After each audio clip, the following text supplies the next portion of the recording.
ഞങ്ങളിങ്ങനെ ഒരു ചായ കുടിക്കാൻ ഇറങ്ങിയതാ. പബ്ലിക് പ്ലേസിൽ സ്മോക്കിംഗ് പാടില്ല. ഞാനിത് കത്തിക്കാറില്ല. അതെന്താ? ഒരു സ്റ്റൈലാണ്. വലിയ നിർത്തിയതാ, പക്ഷെ ഉപേക്ഷിക്കാൻ മടി. അതുകൊണ്ട് ഇങ്ങനെ കൊണ്ടു നടക്കും. ഗുഡ്. ഈ ശേഖരണങ്ങളിന്റെ മോളെങ്ങനെ? സാറ് കല്യാണം കഴിക്കാൻ പോകുന്ന കുട്ടിയെ കുറിച്ചാണോ?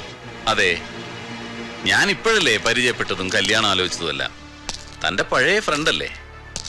പഴയ ഫ്രണ്ടെന്നൊന്നും പറയാൻ പറ്റില്ല, അറിയാം, കണ്ടിട്ടുണ്ട്. അത് തന്നെയാണ് എന്റെ ചോദ്യം.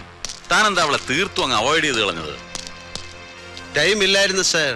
അവളെ എന്നല്ല, ഒരുപാട് പെൺപിള്ളേരെ അങ്ങനെ മിസ് ചെയ്തിട്ടുണ്ട്. കോളേജിൽ നിന്ന് ഇറങ്ങി പിന്നെ വൈകാതെ അങ്ങ് ബിസിയായി. എന്ത് ബിസി? സ്മഗ്ലിംഗ് ആയിരുന്നു. സ്പിരിറ്റ്, കുഴൽപ്പണം, ചന്ദനത്തൈലം, അങ്ങനെ ഓരോന്ന്.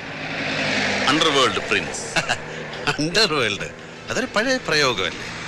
ഇന്ന് അതിന്റെ മീനിങ് ഇല്ല. അതാണ് വേൾഡ്. നമ്മുടെ പാവം ജനകോടികളല്ലേ അണ്ടർവേൾഡിൽ കഴിയുന്നത്. താൻ നല്ല സ്റ്റൈലായിട്ട് സംസാരിക്കുന്നു. ചുമ്മാതല്ല ആ കൊച്ചു തന്നെ കയറി പ്രേമിച്ചത്. അതേടോ, എന്റെ വുഡ്ബി എന്നോട് പറഞ്ഞു അവൾക്ക് വയസ്സറിയിച്ച കാലം തൊട്ടേ തന്നോട് ഭയങ്കര പ്രേമമായിരുന്നു. ആയിരിക്കും. ഞാൻ ഭയങ്കര ഗ്ലാമർ ആയിരുന്നു കുറച്ചു കാലം മുമ്പ്. ഇപ്പോഴും മോശമൊന്നുമില്ല.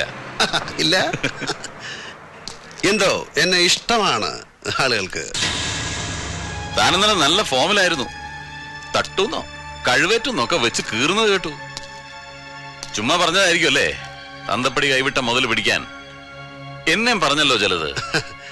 എനിക്ക് ഈ പറച്ചിൽ പണ്ടില്ലാത്ത സ്വഭാവമായിരുന്നു. ചെയ്താ ശീലം.